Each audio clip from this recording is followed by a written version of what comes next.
नमस्कार दोस्तों, पहलाग में पंकज रौतेला। आप देख रहे हैं उत्तराखंड न्यूज। उत्तराखंड में तरह तरह की खबरें हैं जो निकल कर आ रही हैं। कोशिश करता हूं उनको आप तक पहुंचाऊं, लेकिन माहौल थोड़ा सा उत्तराखंड का चिंतनीय और सोचनीय दिखता है। बीते कुछ वक्त में तो बहुत सारी ऐसी चुनौतियों वाली तस्वीरें हमारे सामने आ गई। क्या पहाड़, क्या मैदान, हर तरफ परेशानी इस बात की कि भाई कानून व्यवस्था चौपट हो गई क्या। कहीं धार्मिक उन्माद हो रहा है, कहीं गोलियां चल रही हैं, कहीं तलवारें निकल रही हैं। अब पौड़ी में वो कैंची से वार कर दिया गया। इससे पहले कोटद्वार में बाबा दुकान विवाद को लेकर मोहम्मद दीपक वाला विवाद हो गया। इधर प्रदेश की राजधानी देहरादून में भी बहुत सारी खबरें ऐसी निकल कर आती हैं कि भाई गोली चल गई, हत्या हो गई, चाकू चल गए, तलवार निकल गए, चापड़ से वार हो गया। तो ये तस्वीरें क्या बता रही हैं, और यही समझने की हम कोशिश करेंगे कि इस तरह के उत्तराखंड की तो कल्पना और मांग शायद उत्तराखंड वालों ने नहीं की थी, लेकिन अब ऐसा हो रहा है तो क्यों हो रहा है। हमारे साथ एक खास मेहमान हैं, वरिष्ठ पत्रकार अनिल बहुगुणा जी। उनसे हम बात करेंगे और जानने और समझने की कोशिश करेंगे इन परिस्थितियों को, ये कितनी चिंतनीय है और सोचनीय है हमारे प्रदेश के लिए, सरकारों के लिए, सिस्टम के लिए, पुलिस महकमे के लिए। बहुत स्वागत है बहुगुणा जी आपका। आप पौड़ी से ही ताल्लुक रखते हैं, पत्रकारिता में भी एक मुकाम तो आपने छू ही लिया। मैं तो यहीं से शुरुआत करता हूं, अपने पौड़ी से ही। पौड़ी में सियासी चश्मे से देखूं, काफी हॉट ये इलाका, कई मुख्यमंत्रियों को जन्म देने वाला ये क्षेत्र, ये विधानसभा, और वहीं मैं बीते कुछ घटनाक्रमों को देख रहा हूं। एक अलग तरह की तस्वीर पौड़ी में दिख रही है। उस तस्वीर को आप किस चश्मे से देखते हैं, कैसे देखते हैं, और इसकी वजह क्या है? देखिए, इतने छोटे से प्रदेश में इस तरह की घटनाएं होना अपने आप में चिंतनीय है और निंदनीय भी है। जैसे अब पौड़ी का घटनाक्रम आप अगर देखेंगे तो उसकी क्रोनोलॉजी अगर हम समझे तो उस दिन हनुमान जयंती उस दिन थी, और एक भंडारा पास के ही एक रामला ग्राउंड, जो कि घटना स्थल से काफी नजदीक था, वहां पर बड़े लोगों का जमघट लगा हुआ था भंडारे के लिए।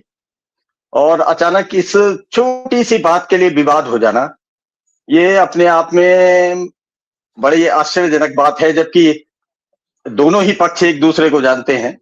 और जो पीड़ित पक्ष है वो एक युवा है, वो कई बार उसी मोटर मार्ग से गुजर रहा है, उस शहर की उस गली से गुजर रहा है, रोज दुआ सलामें होती हैं, और ऐसे में अचानक इस तरह से अग्रेसिव हो जाना, ये थोड़ा सा हजम नहीं हो रहा है। मैं इसलिए कह रहा हूं इस बात को कि जिस युवा से वो विवाद हुआ था, वो दोनों युवा एक दूसरे को जानते भी हैं और इसी शहर में रहते भी हैं।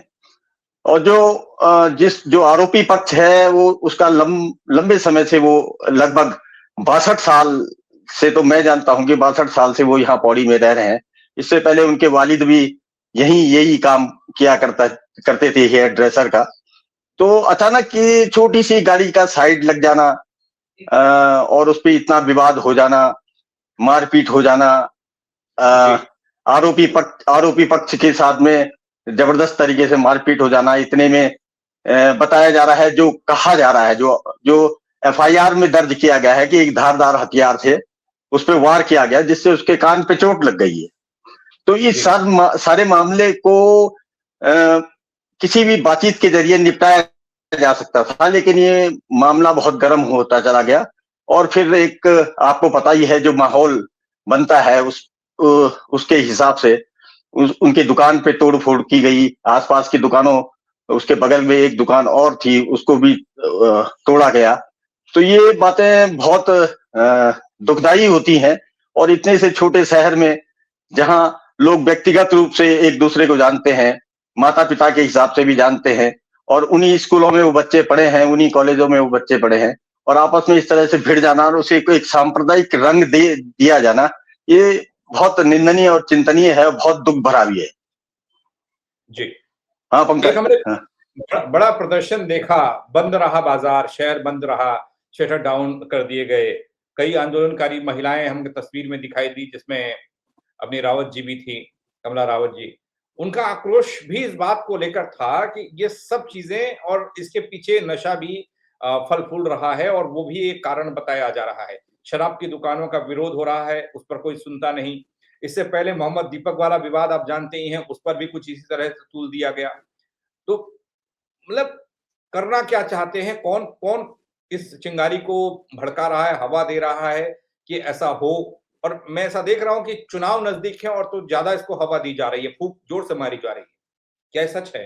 हाँ, हाँ, निश्चित रूप से एक चुनावी जो माहौल बनने लगा है पूरे प्रदेश के अंदर, उसमें इस तरह की छोटर मोटर घटनाओं को, जो कि आपसी बातचीत से और आपसी संवाद से निपटाई जा सकती थी, उन पे उनको एक उनमें कुछ ऐसे काम करके पेट्रोल डालने का काम किया जा रहा है कि वो चिंगारी और भड़के। जहां तक पौड़ी में बंद का आह्वान हुआ है, बंद का आह्वान हालांकि व्यापार संघ द्वारा किया गया, लेकिन क्यों किया गया ये समझ में नहीं आया। उनका ये क्या, हालांकि वो भी व्यापारी है जिसके साथ घटनाक्रम हुआ, वो लड़का भी एक होटल रेस्टोरेंट चलाता है जिसके साथ में वारदात हुई। तो ऐसी स्थिति में व्यापार संघ का ये बंद किया जाना, ये समझ में नहीं आ रहा था। लेकिन हो सकता है कि अपने व्यापारियों की सुरक्षा और जो कुछ एक लोग बाहर से यहाँ अनआइडेंटिफाइड लोग जो आते हैं व्यापार करने के लिए, उनको देख करके थोड़ा नाराजगी स्थानीय व्यापारियों में हमेशा ही रहती है। तो इस सारे मामले को सुलटाने के बजाय कुछ लोगों ने इसको चिंगारी देने की कोशिश की, और वो तो पुलिस महकमा जो पौड़ी का था, कोतवाली पौड़ी, वो उसके अफसरान ने, उसके जूनियर अधिकारियों ने बहुत कोशिश की कि इस तरह की वारदात न हो, या इस चिंगारी को खत्म करने की कोशिश करें। और थाने का जो घटनाक्रम था, उसमें जो आरोपी पक्ष है उसको भीड़ ने थाने में ही पीटने और गिरा करके पीटने की कोशिश की, उनको मारपीट भी उनके साथ में की। वो पुलिस के अफसरान नहीं होते तो कोई बड़ी वारदात वहां पर हो सकती थी।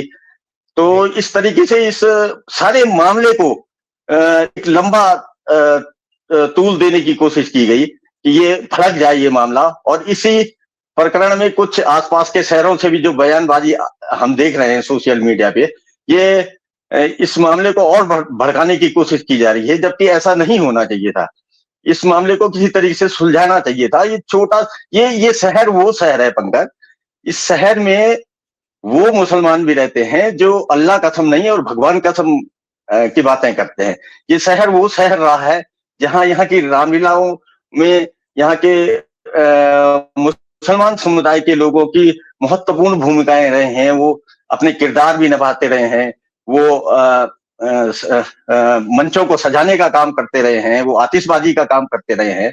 और आज की तारीख में भी पौड़ी के जो पुराने मुसलमान हैं, जिनके लिए लोअर बाजार एक स्पेसिफाई जगह है उनके रहने की, तो उन लोगों का बड़ा मतलब आत्मीय संबंध थे पौड़ी के लोगों से। लेकिन अब ये कुछ लोगों के आने से दिक्कतें तो हो ही रही हैं, जिसको पुलिस महकमे और सरकारों को बहुत संजीदगी से लेना पड़ेगा, तभी इन पे नियंत्रण पाया जा सकता है। और जहां तक रही चुनाव के माहौल के बाद, वो आप कह ही रहे हैं कि कहीं 27 का जो चुनाव आ रहा है उसमें इन सब चीजों को रंग चढ़ाने के लिए सब किया जा रहा है। चलिए, मैं अब थोड़े से पौड़ी से बाहर आता हूँ, तो मैं नीचे को आप उतरते आइएगा तो पहाड़ से मैदान की तरफ आएंगे, तो वहां भी तस्वीर कुछ ऐसी ही दिखती है ना। वहां कैंची से वार हो रहा है, कोई मोहम्मद दीपक कह रहा तो उस पर तनाव हो रहा है, इधर गोलियां, मतलब कोई हथियार ऐसा नहीं है जो नहीं चला है, जिससे घटनाएं नहीं हुई या हत्याकांड नहीं हुए हैं ना। अब अभी मैं देख रहा था कल, हाँ कल की तस्वीर थी, उत्तर प्रदेश के किसान और उत्तराखंड के कुछ किसानों ने आशारोड़ी चौकी के पास धरना प्रदर्शन किया, आप तक भी पहुंची होगी तस्वीरें। उसमें हमको आईना दिखा रहे हैं लोग, वो अपने राकेश टिकैत, किसान यूनियन के प्रवक्ता, वो नेता, वो कह रहे हैं ये देहरादून ऐसा नहीं रहा, उत्तराखंड ऐसा नहीं रहा। वो तमाम तरह के आरोप लगा रहे हैं, एलिगेशंस लगा रहे हैं हमारे ऊपर, यानी कि हम जिससे अलग हुए इसलिए अलग हुए ताकि कुछ बेहतर हो, और वही लोग आकर बता रहे हैं नहीं नहीं नहीं नहीं नहीं, गलत दिशा में चले गए। क्या कहेंगे इस पर आप, इस पूरे माहौल पर? देखिए कि वो, हाँ, ये जो अचानक ये हत्याओं की वारदातें यहाँ बढ़ रही हैं, तो मुझे लग रहा है कि ये जो भारी तत्व आए हैं, जो बहुत रैपिडली जिनकी इकोनॉमी बढ़ी है, चाहे वो हरियाणा के लोग हों, चाहे वो पंजाब के लोग हों या उत्तर प्रदेश के लोग हों, उन्होंने एक सेकंड हाउस के हिसाब से यहाँ अपना आशियाना बना लिया है उत्तराखंड में। हमसे सबसे बड़ी गलती इस राज्य गठन के समय ये हुई थी कि हमने कब पहले ही स्टेप में ये किया जाना चाहिए था कि यहाँ पर जमीनों की खरीद फरोख्त को पूरी तरह से प्रतिबंधित कर देना चाहिए था। ऐसा न करके आज उसका खामियाजा हम पहाड़ के लोग, हम उत्तराखंड के मैदानी इलाकों के लोग भुगत रहे हैं। आपको आश्चर्य हुआ कि देहरादून जैसे जो राजधानी जिसको अभी भी बताया जा रहा है, उसमें हम उत्तराखंड के जो मूल लोग थे या उत्तराखंड के जो 1950 से यहाँ पर रह रहे हैं, उनको वो अल्पसंख्यक की श्रेणी में आ गए हैं। अब आप देहरादून में तो आप रहते हैं, आप स्थिति देखिए कि देहरादून में आज की तारीख में ये नहीं लगता है कि ये पहाड़ के किसी पहाड़ी राज्य की राजधानी है। यहाँ सहारनपुर से लेकर के हरियाणा से लेकर के और इतना क्राउड हो गया है, इतना मतलब पूरी संस्कृति जो पहाड़ की संस्कृति है वो रैप्चर हो गई है यहाँ। आप नहीं पहचान सकते हैं कि अगर जाति विशेष के नाम से अगर हम कहें कि रौतेला है तो पहाड़ के होंगे या बहुगुणा है तो पहाड़ के होंगे।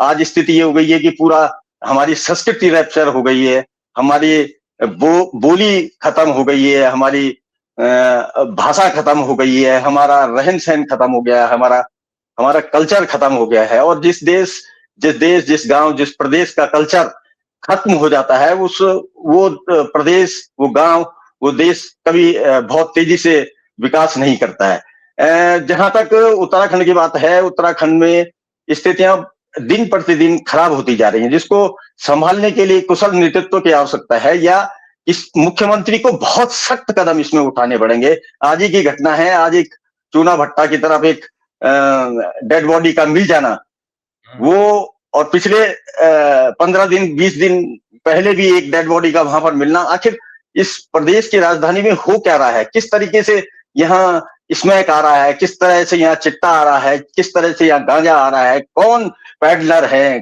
कौन किसको पकड़ रहा है। पुलिस महकमा दावे तो तमाम कर रहा है, लेकिन उसके बावजूद भी जो बरेली से ट्रांसपोर्ट होकर के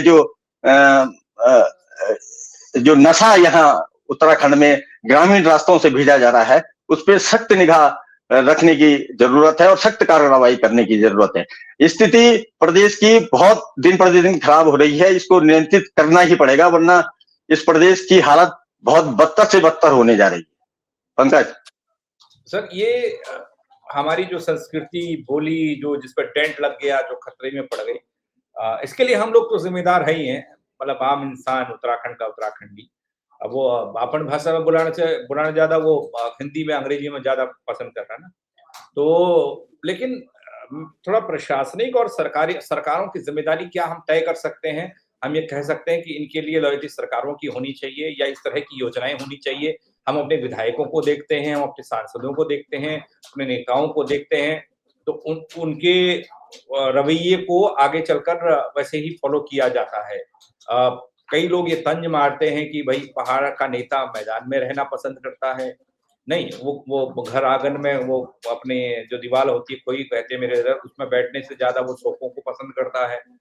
तो इन लोगों की जिम्मेदारी तय है क्या? ये क्या इन लोगों से कुछ हमको पूछना चाहिए या इन लोगों को करना चाहिए जिससे ये लोग यहाँ ना आए, इस तरह की चीजें ना हो, तभी तो बच पाएगा ना। हमें तो ऐसा लगता है कि डिवाइड एंड रूल वाला है कि बाहरी लोग आए, उन्होंने कब्जा किया, उन्होंने हमको बांट दिया, कुछ के साथ वो खड़े हो गए, कुछ को उन्होंने इधर कर दिया। अब वो कई केसेस में सर तो हमारे उत्तराखंड के लोग ही इन्वॉल्व आ रहे हैं, जो पहले कभी नहीं होते थे, लेकिन अब इन्वॉल्वमेंट हो रहा उनका। ये निश्चित रूप से ये हमारे जनप्रतिनिधि जो हैं, ये उनकी कमियां हैं कि वो अपने पहाड़ी राज्य और पहाड़ी संस्कृति को का कंजर्वेशन नहीं कर पा रहे हैं। अब आपको ध्यान होगा कि एक बस्तियों के लिए अध्यादेश लाया जाता है। आखिर आप उन बस्तियों को क्यों लीगलाइज करना चाह रहे हैं? क्या वजह है? उसके पीछे भी साफ साफ वजह है कि आपका वोट बैंक है, उनको आपने बसाया है। आप क्यों बसाना चाह रहे हैं? आप पहाड़ की संस्कृति के ऊपर दूसरे प्रदेशों की संस्कृति क्यों थोपना चाह रहे हैं? ठीक है, इस देश के अंदर ये व्यवस्था है और संविधान इसकी आज्ञा देता है कि कोई कहीं भी जाकर के व्यापार कर सकता है, लेकिन हमारे नदी नाले खालों में जो अवैध बस्तियां बन रही हैं और जब उनको सुप्रीम कोर्ट या हाई कोर्ट या न्यायालय कोई आदेश करता है कि इनको खाली किया जाए, तब आप एक ऑर्डिनेंस ला करके उसको लीगलाइज करने की कोशिश करते हैं 3 साल के लिए, 5 साल के लिए, फिर उसको एक्सटेंड करते रहते हैं। तो आखिर इनको बसा कौन रहा है? इनको ला कौन रहा है? इनको शरण कौन दे रहा है और किस वजह से शरण दी जा रही है? आप देख ही रहे हैं कि देहरादून का कौन सा नाला ऐसा बचा है जिसमें मलिन बस्तियां नहीं बन गई हैं और उनको लीगलाइज करने की पैरवी भी हमारे जनप्रतिनिधि कर रहे हैं। गजब की बात यह है। तो मुझे लगता है कि कहीं ना कहीं जनप्रतिनिधियों को इसमें संजीदा होना पड़ेगा और तभी जाकर के इस जो पर्वतीय राज्य की का कॉन्सेप्ट था या पर्वतीय राज्य की मूल अवधारणा थी, उसको हम संरक्षित कर पाएंगे। इसमें सीधे सीधे ये निश्चित है, आपकी बात से मैं इत्तेफाक रख रहा हूं कि इसमें हमारे जनप्रतिनिधियों की कमियां हैं और सिर्फ वोट बैंक की राजनीति इस प्रदेश के अंदर हो रही है। और जो पहाड़ों से जो लोग जा रहे हैं मैदानी क्षेत्रों में और जो एडजॉइनिंग जो स्टेट है हमारी, उनसे जो लोग आ रहे हैं, उनको संरक्षण देने का काम हमारे जनप्रतिनिधि कर रहे हैं, जो नहीं किया जाना चाहिए था। कम से कम इस नवोदित राज्य में ये सब नहीं होना चाहिए। पंकज, हमारे साथ ही अलग बना था झारखंड, छत्तीसगढ़ ना, यहाँ की चीजें देखते हैं तो लगता है कि नहीं, हम एडवांस की तरफ जाते जाते अपनी जड़ों को खोद बैठे और वो लोग एडवांस जमाने में भी अपने जड़ों को संभाले, अपनी बोली, अपना खाना, अपना सब चीजें उनकी चल रही हैं, वहां से भी हम लोग नहीं सीखते हैं। जब आती है बात उत्तराखंड की, उत्तराखंड में बढ़ते क्राइम की, अपराध की, तो यहाँ पर एक दो सवाल ये हैं कि थोड़ा मैं उत्तराखंड पुलिस को लेकर भी सवाल करना चाहता हूँ, आप बेहतर बता पाएंगे शायद, मैं खोजता हूँ ऐसे लोगों को कि कितनी एक्टिव वाली और कितनी सुसज्जित ये मतलब आम मतलब कैसी ये पुलिस है, क्या इसकी ट्रेनिंग, रिफॉर्मिंग, इस तरह की चीजें ये पर्याप्त हैं या फिर एकदम से, क्योंकि देहरादून जैसे पौड़ी है, छोटा शहर है, देहरादून भी बहुत बड़ा शहर नहीं है, नहीं, आपके पास सब चीजें होने के बावजूद भी आपके पास प्लानिंग की कमी दिखती है। अब बात कहां से आई? अभी हाल में आपने देखा ब्रिगेडियर जोशी जी की जान चली गई एक आपसी रंजिश में, कोई कसूर नहीं था उनका। जो आदमी कभी सीमा पर गोली नहीं खाया, वो घर के दरवाजे पर गोली किसी ने उनको मार दी। कारण निकला कि रात को कोई क्लब चल रहा है, जैनजी नाम का क्लब, रात के 3 बजे शुरू होता है, सुबह तक चलता है। और तो इस चीज को हम लोगों ने प्रमोट किया, हमारी पुलिस और ये प्रशासनिक लोगों के सामने ये चीजें हो रही है। देहरादून तो कोई पौड़ी नहीं है, तो इस पर थोड़ा बताइएगा, पुलिस की चीजों पर, पुलिस रिफॉर्म को लेकर या फिर कोई और चीज जिससे दिखे कि बेहतर हो। देखिए, प्रदेश बनने के बाद जो इनिशियल स्टेज में प्रदेश को चलाया गया, उस समय बहुत ज्यादा रिफॉर्म उत्तराखंड पुलिस में नहीं किए गए। तब हम जो उत्तर प्रदेश के लोग थे वो यहाँ रह रहे थे, वो बाद में कुछ लोग चले भी गए।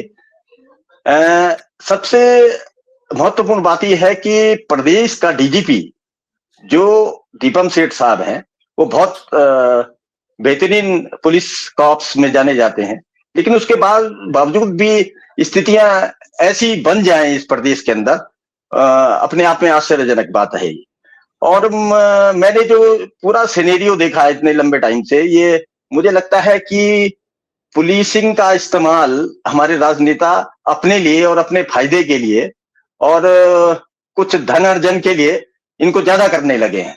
जो पुलिसिंग होनी चाहिए थी, पेट्रोलिंग होनी चाहिए थी, पिकेट्स होनी चाहिए थी, पूरे शहर के अंदर जिस हिसाब से शहर एक्सपेंड कर रहा है लगातार, देहरादून विकासनगर और हिमाचल के बॉर्डर तक जा पहुंचा है और इधर हम टेढ़ी गढ़वाल तक जा पहुंचे हैं, तो पुलिसिंग को पुलिसिंग, प्रॉपर पुलिसिंग यहाँ होनी चाहिए। हमने उत्तर प्रदेश के टाइम पे देखा था, हम लखनऊ में भी रहे, हम पंजाब में भी रहे, हमने देखा है कि रात को एसएसपी तो पेट्रोलिंग करते ही थे, अचानक जो रैंडम पेट्रोलिंग वो करा करते थे।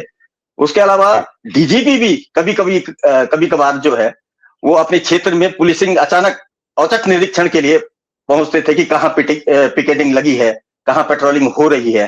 अब देखिए, कोई किसी की हत्या करने के मकसद से अगर देहरादून में आ रहा है तो इसमें पुलिस को बहुत ज्यादा ये आरोप नहीं लगाया जा सकता किसी की मंशा क्या है, किसको कहाँ मारने की है। लेकिन आपका लोकल इंटेलिजेंस क्या कर रहा है, आपका खुफिया पुलिस क्या कर रही है, आपको इनपुट क्यों नहीं मिल पा रहे हैं कि कुछ ऐसे लोग जो पंजाब में या हरियाणा में या छत्तीसगढ़ में क्रिमिनल रिकॉर्ड रखते थे, वो आज की तारीख में देहरादून में क्यों आ रहे हैं और अब पॉश कॉलोनियों में रह रहे हैं। तो ये सब कमियां जो है ये पुलिस की है। पुलिस को अपनी पेट्रोलिंग बढ़ानी चाहिए, पुलिस को पुलिसिंग का काम करना चाहिए। ऐसा नहीं हो कि पुलिस किसी दूसरे कामों में लगी है, कहीं जमीन को छुड़वाने में लगी हुई है, कहीं शराब को पकड़ने में लगी हुई है। पुलिसिंग का काम ही बेसिकली ये है कि आप अपने क्षेत्र की सुरक्षा, कोई ऐसी गतिविधि ना हो जिससे कोई गंभीर अपराध वहां क्रिएट हो सके। तो पुलिसिंग बेसिकली मुझे लगता है कि पुलिसिंग उत्तराखंड में हो ही नहीं रही है। जब पुलिसिंग नहीं होगी तो अराजकता निश्चित रूप से होगी और इसको फिर रोकना बहुत कठिन हो जाएगा।